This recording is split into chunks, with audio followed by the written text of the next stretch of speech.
बताने आया हूं कि हमने 3 कृषि कानूनों को वापस लेने का, रिपील करने का निर्णय लिया है।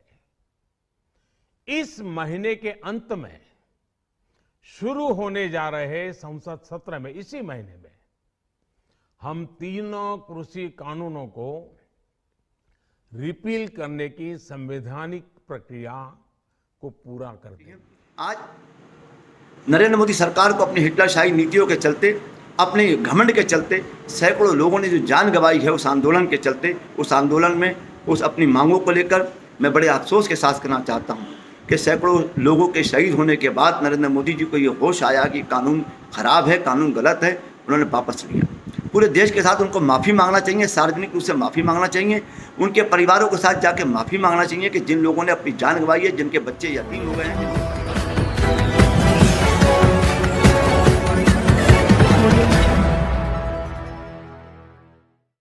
आज किसानों के आगे हिटलरशाही मोदी सरकार को झुकना पड़ा। नमस्कार, आप देख रहे हैं खबर बुलंद भारत। बरेली से सैयद शाहरुख अली की रिपोर्ट। सैकड़ों देश के किसानों की मौतें हो जाने के बाद देश के प्रधानमंत्री नरेंद्र मोदी ने एक वीडियो जारी कर गोलमोल तरीके से तीनों कृषि कानून वापस करने की पहल की बात कही है। फिलहाल प्रधानमंत्री ने स्पष्ट नहीं किया है कि तीनों कृषि कानून वापस ले लिए या कब तक वापस होंगे। साथियों, मैं आज देशवासियों से क्षमा मांगते हुए सच्चे मन से और पवित्र हृदय से कहना चाहता हूं कि शायद हमारी तपस्या में ही कोई कमी रही होगी, जिसके कारण दिए के प्रकाश जैसा सत्य कुछ किसान भाइयों को हम समझा नहीं पाए। आज गुरु नानक देव जी का पवित्र प्रकाश पर्व है। ये समय किसी को भी दोष देने का नहीं है। आज मैं आपको, पूरे देश को ये बताने आया हूं कि हमने 3 कृषि कानूनों को वापस लेने का, रिपील करने का निर्णय लिया है।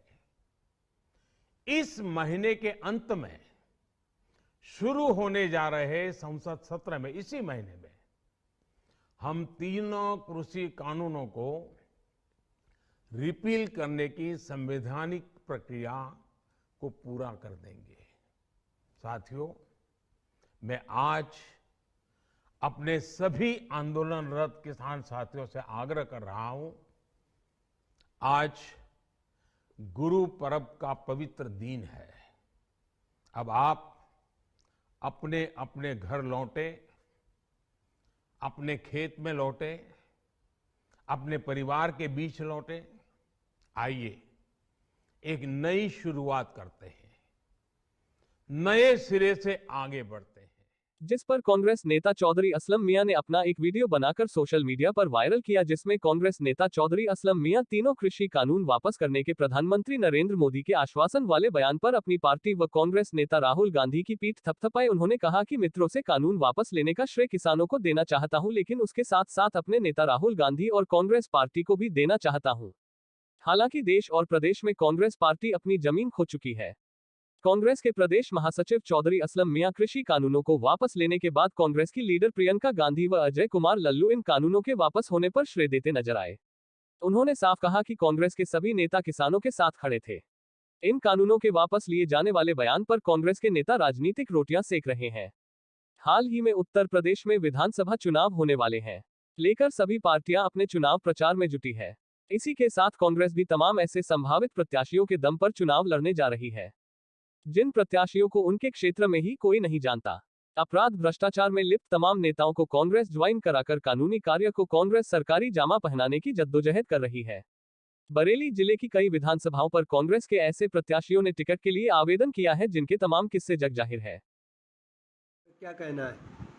देखिए, नरेंद्र मोदी सरकार ने जो कानून बनाए थे वो अपने पूंजीपति मित्रों को फायदा पहुंचाने के उद्देश्य से, इस देश के अन्नदाता को बंधुआ मजदूर बनाने के उद्देश्य से और पूंजीपति मित्रों को उनका आका, उनका मसीहा बनाने के उद्देश्य से जो 3 कृषि कानून बनाए थे, वो शुरू से कांग्रेस पार्टी ने कहा है कि ये कानून अवैध है, कानून गलत है, किसान विरोधी हैं, जन विरोधी हैं। और पहले दिन से ही राहुल गांधी जी ने, हमारे नेता, कांग्रेस के नेता राहुल गांधी जी ने ये कहा है कि कृषि कानून नरेंद्र मोदी सरकार को वापस लेना होगा। आज महीनों के आंदोलन के बाद सैकड़ों किसानों ने अपनी जान देने के बाद ये आंदोलन को सफलता हासिल की है कि नरेंद्र मोदी सरकार को अपनी हिटलरशाही नीतियों को छोड़ना पड़ा है, अपने घमंड को तोड़ना पड़ा है और उसके बाद किसानों के आंदोलन के आगे, किसानों की हिम्मत और उनके हौसले के आगे नरेंद्र मोदी सरकार को झुकना पड़ा, जो आज कृषि कानून वापस ली गई। मैं इस कृषि कानून वापस ले जाने का श्रेय किसानों को देना चाहता हूं, हमारे नेता राहुल गांधी जी को देना चाहता हूं, जिन्होंने पहले दिन से ही खेतों से लेकर संसद तक ट्रैक्टर चलाकर ये किसानों के आंदोलन को समर्थन किया है। प्रियंका गांधी को इसका आंदोलन का श्रेय देना चाहता हूं, अजय कुमार लल्लू जी को श्रेय देना चाहता हूं कि जिन्होंने पूरे उत्तर प्रदेश में किसानों के साथ कंधे से कंधा मिलाकर संघर्ष किया है और उनकी हिफाजत और उनकी सुरक्षा में और उनके मांगों को लेकर कांग्रेस पार्टी ने सदैव उनका साथ दिया, उनके कंधे से कंधा संघर्ष किया है और ये साबित कर दिया है कि कांग्रेस की हिटलरशाही नीतियों के चलते, अपने घमंड के चलते सैकड़ों लोगों ने जो जान गंवाई है उस आंदोलन के चलते, उस आंदोलन में उस अपनी मांगों को लेकर मैं बड़े अफसोस के साथ कहना चाहता हूँ कि सैकड़ों लोगों के शहीद होने के बाद नरेंद्र मोदी जी को ये होश आया कि कानून खराब है, कानून गलत है, उन्होंने वापस लिया। पूरे देश के साथ उनको माफ़ी मांगना चाहिए, सार्वजनिक रूप से माफ़ी मांगना चाहिए, उनके परिवारों के साथ जाके माफ़ी मांगना चाहिए कि जिन लोगों ने अपनी जान गंवाई है, जिनके बच्चे यतीम हो गए हैं, जिनके परिवार बिखर गए हैं, जिसकी जिम्मेदारी नरेंद्र मोदी को स्वयं अपने कंधों पर लेकर उनसे माफ़ी मांगना चाहिए और जिन मृतक परिवारों के, जिनके जो लोग जान गंवा चुके हैं, जिनके बच्चे यतीम हो चुके हैं, उनको 1-1 करोड़ 2-2 करोड़ का मुआवजा देना चाहिए और उनके बच्चों को सरकारी नौकरी देना चाहिए ताकि उनकी गलतियों का एहसास, सरकार की गलतियों का एहसास उनको हो सके और बच्चों का भला हो सके। आज मैं ये कहना चाहता हूँ कि इसी आंदोलन में इन किसानों को नरेंद्र मोदी सरकार और उनकी तमाम नेता, तमाम मंत्रियों ने किसानों को आतंकवादी भी कहा, खालिस्तानी भी कहा, उग्रवादी भी कहा, उनके कैंप में गोलियां भी चलवाई हैं, उनके कैंप पे हमले भी करवाए हैं। उसके बाद किसान अपनी हिम्मत और हौसले के साथ इन पूरे देश के किसान अन्नदाताओं के समर्थन में, हमारे समर्थन में गरीब